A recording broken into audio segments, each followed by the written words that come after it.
Hey guys, my name is Jemmy and welcome to another Final Fantasy XIV A Realm Reborn dungeon walkthrough guide, I would say, with, obviously me as your commentator. Today we're going to be looking at the Hakkue Manor that is accessible when you are level 28 and sinks off at level 31. You could enter the instance via the duty finder as always, or you could actually physically walk there and talk to the NPC. The closest teleport would probably be Bent Branch through the Black Shroud. Alright, so as soon as you enter the manor, you want to not go up the stairs because it's actually blocked off. You want to head down the hall towards the left and take a left turn and head down that hall where you'll be seeing these rooms. The rooms do have coffers in them. However, all of the loot that will come out, I will go ahead and screenshot that and put that in my blog so that there will be all the items in a list for you and you can see all the stats and such. It just makes it a little bit easier and it's a good reference whenever you want to come back to it. The link to my blog will be in the description box below, so you could go ahead and expand that and you'll see all the links there. In the first room, once you defeat that group of mobs, there'll be a tiny key there. Once you pick up that key, you want to move into the next room directly across from there, and you'll see this locked door. Go ahead and use the key to open this locked door where you'll see another mob. The maidservants can't be slept, so just keep that in mind when they're in groups that you probably want to sleep the other adds and take out the maidservants first.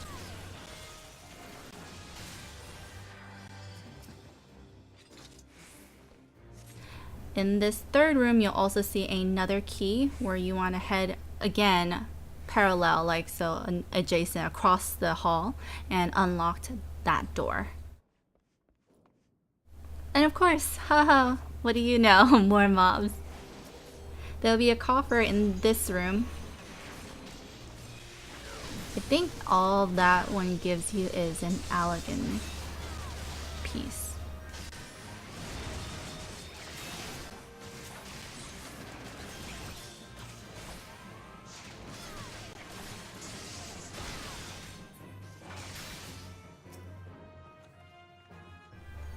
Yep, just elegant pieces. You want to exit that room and continue heading down the hall where you'll see, of course, another room there. You could check to make sure all the rooms don't have either a key in them or a coffer because you don't want to miss any of them. See, this one had the key, so if we didn't pick up that key, we would have had to backtrack. So just check all the rooms. Most of the times what these keys are used for is to unlock the doors, obviously, but sometimes they're just keys to open a room which has a coffer in it, not necessarily to progress through the dungeon itself, or I guess in this case it would be an instance because it's technically a manor, a mansion, a house, a creepy house, but it's still a house. So that key that we found in the last room, you want to bring over here to this room where, like, this is the situation I'm talking about, where it doesn't have anything to do with going through the instance itself. It just has a coffer in it. So once you get that coffer, you just want to backtrack and you'll see the room where you'll have your first, I guess, boss that you see. Now this boss is basically your freebie. You're a tank and spank. There is pretty much nothing you have to worry about. Nothing. So as long as your tank is doing their job, healers are doing their job, DPS are watching for AoE circles, like so. That's pretty much it. And you just need to DPS them down. So that's your freebie for this one. Another helpful hint is that if you have a limit breaker up and you're in the first boss room, go ahead and use it. Whether you be a AoE limit breaker or whether it be, single target limit breaker. Of course, if you have a single target class limit breaker person, then you want them to use it since this boss doesn't have any ads. You want them to use it. However, you know, if your party is made up of only people who are able to do AoEs, then just go ahead and use it in the beginning of the fight, because that will give you time to start building up your limit breaker again for the second boss, or for, you know, a group of mobs that you really just can't get through. Oh, and to mention that also the AoE circles start moving around, like are in different places, so it might be under the DPS's feet or under the healer's feet, so just watch out where you're standing. And that's pretty much it. So after you defeat the first boss, of course you'll be rewarded with experience points and a treasure coffer. They will drop a green key. You want to pick up that because that is a key item to progress through the instance. So again, you want to go across the hall and through those doors, and you'll see these groups of mobs down here, and a key right towards the left back. So don't forget to collect that key.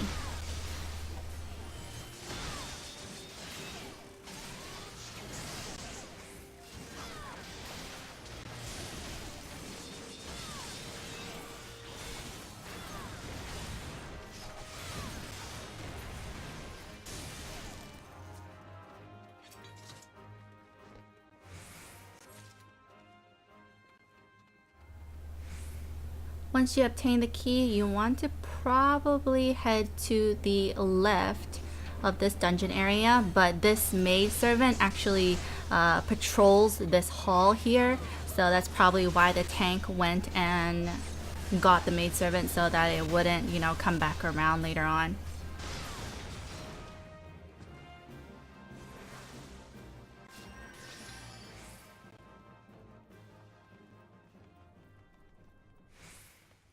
So the tiny key that you got in the last room, you would use it on this door here, where it would allow you to access that coffer in the corner.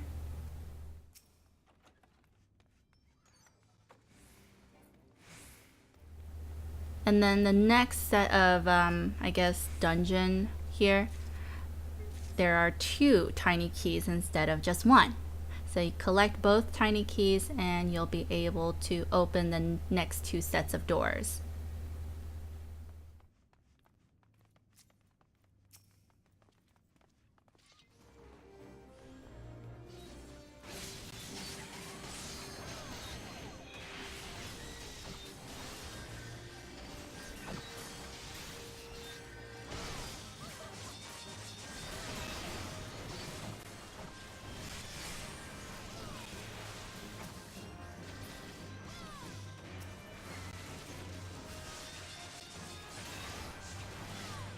So what we're essentially doing right now is we're just making a big circle, or I guess square, around the carnation door. Later on we'll use these keys that will unlock one of those doors that allows you to access or obtain the carnation or yellow key that will open the carnation door.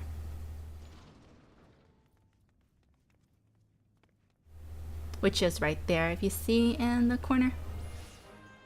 So you'll have to defeat those groups of ads right there and then obtain the yellow key.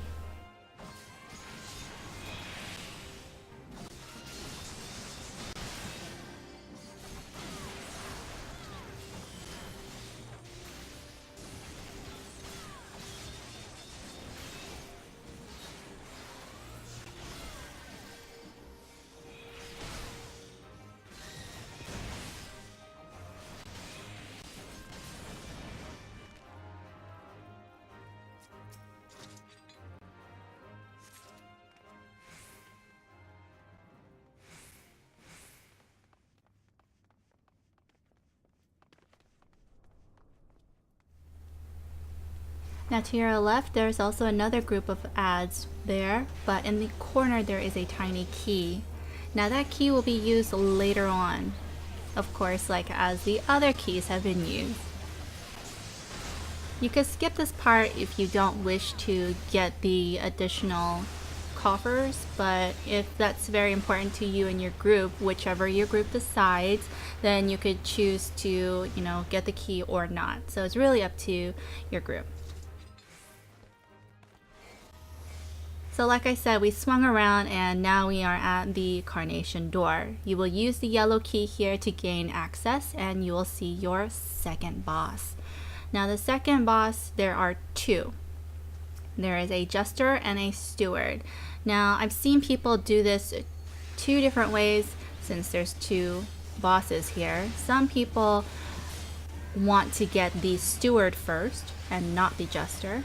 And some people, like in our group, decided to get the Jester first. Now the Steward has a large AoE that he does, so might be the reason why sometimes people decide to focus on the Steward first. The Jester being an imp, just like other imps, you know, they have a lot of magic attack damage and stuff, so might be the reason why people want to focus on the Jester first. So it's really what your group decides on this part as well. Just remember, because of the Steward, you might want to keep on moving, especially if you are a close range DPS. And tank, of course. So besides that huge AoE thing, there's really nothing to worry about for this boss. There is a limit breaker up, and by the time your group gets to this point, you should have a limit breaker as well. But now it's your choice whether or not your party will need to use this limit breaker. It's really up to you. But if you decide not to and you're just gonna run to the end towards the third boss and last boss, then you might want to save your limit breaker so that when you start building up your second bar, you'll already have one full. The second boss will drop a bloody parchment on the ground. You will have to collect that and you'll be awarded 2 coffers. At this point, you could either backtrack around and go through and you'll be coming from under the staircase, or you could just simply teleport back to the beginning point. At that time, the staircase that we had avoided when we first entered the manor, you are gonna go up the staircase and use the bloody parchment to gain access. There will be a manor sentry standing guard there. What you want to do to the sentry is DPS it to about 50% of its life, and at that time it will no longer take any damage. It'll actually ping invulnerable on your screen, and then it's gonna try to run away. Don't chase it because you're not meant to, because a cutscene will activate right after that.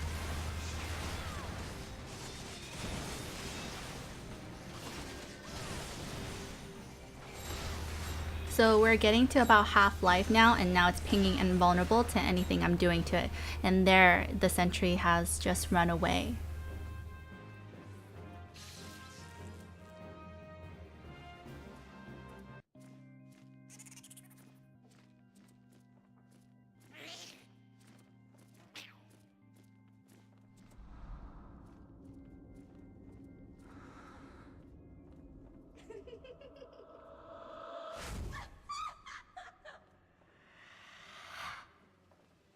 And there, your final and last boss is introduced. At this point, you have 2 options for your group.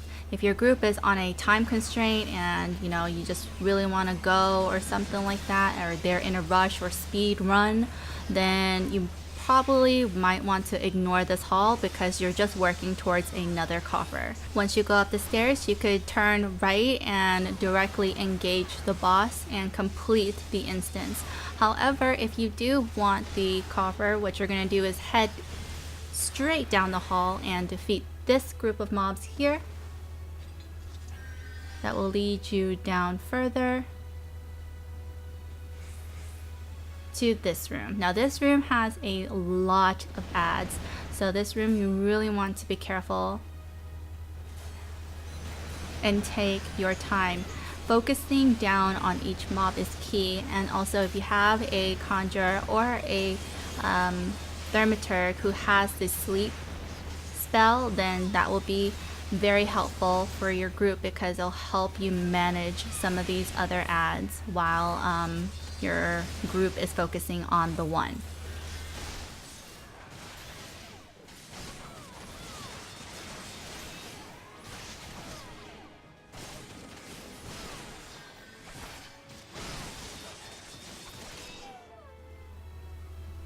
And there is your coffer in the corner right there, And once you get that coffer, you could backtrack back towards the staircase and head into the last boss room.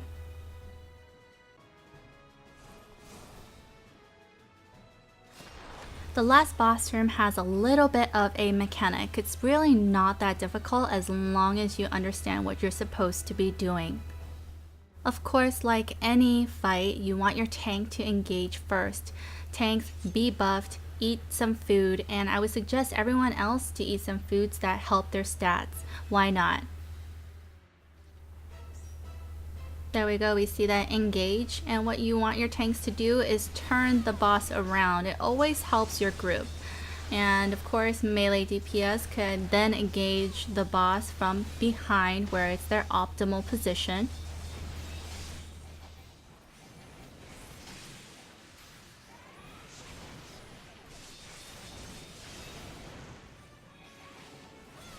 Here's the room mechanic that's in the final boss fight.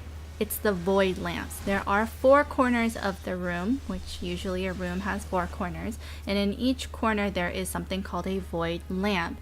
These void lamps give off a shockwave that damages your entire party. So what you want to do is, as quick as possible, you want to head to these 4 corners, interact with those void lamps, and nullify them. The longer you keep them up, the waves will continue on and you'll be taking unnecessary damage. If you completely neglect them, then you'll be taking times 4 of that, since there are 4 lamps in total. So this could be done in several different ways. You could either just have 2 of your DPS take care of the 2 top and 2 bottom, or you could just have 1 person circle around and take care of all of them. The first wave isn't going to have any additional adds. However, the second time when the room mechanic comes into play, the void lamps will have those fire bombs to protect it. Guys, and also keep in mind that when you are in a party, figure out what your loot rules are, because when you fight over loot and you have people from all over the server and such, especially when you're using the duty finder and it's just cross servers, you'll have stuff like this happen where one person will just drop. And if you guys didn't know, Limit Breakers requires a party of 4 players in order to have a bar. So the entire time, if you only have 3 people, you will never have a bar. And if you happen to get another player to join right at the most convenient time, the bar will be empty and you'll have to make a completely new limit breaker, like fill that bar back up. So to save yourself from heartache such as miscommunication and misunderstanding between you and your group, you might want to discuss on what your loot rules are and have everyone, accept that. So the second room mechanic has just come into play, and we saw the ladies candles, they're called here, but it's basically the firebomb things. They'll continually hit you, interrupting your interacting with the lamps. So you probably want your tank to try to pull the aggro, but usually that's not the case. We had to do it here, obviously, since we're down 1 player. So you want your other DPS to try to focus down the fire bombs or the ladies candles while you get the void lamp. And there'll be more adds that spawn, such as the sentries and the maidservant type adds that we saw throughout the manor. So if you're down to 3 players because of one of your players left, especially being the healer, you probably want to kite around as much as possible. Try to continually hit the boss whenever you get the chance to, and take down the adds as much as possible. Try to avoid getting hit as much as you can. Use pots and try to live. Just keep on kiting around. That's really all I can say towards that. And avoid AoE circles. That always helps. But guys, even in this dim situation where you lost your healer or you lost another party member and you don't have a limit breaker to help you out, don't give up. Because that's all I really have to say. Be persistent, play smart, and try to use everything that you have and take advantage of your opportunity. Because that way, and keep your eyes open for those AoE circles. That way, you never know. You might be pleasantly surprised to find out that with 3 people, you are capable of taking down the final boss even without a healer. And, you could pat yourself on the back for that. It will definitely take longer, but I think it's much more rewarding. I mean, it's definitely a lot more work, but I'm pretty sure it's times like these that make you feel like accomplished. I don't know, it's always like that for me. When you have a full group, then you're meant to be able to complete it with 4 players. So if you complete it with less, then it's kind of like, oh wow, we were able to do it. And I'm telling you guys, and I'm showing you that it is possible. So yeah, just play smart.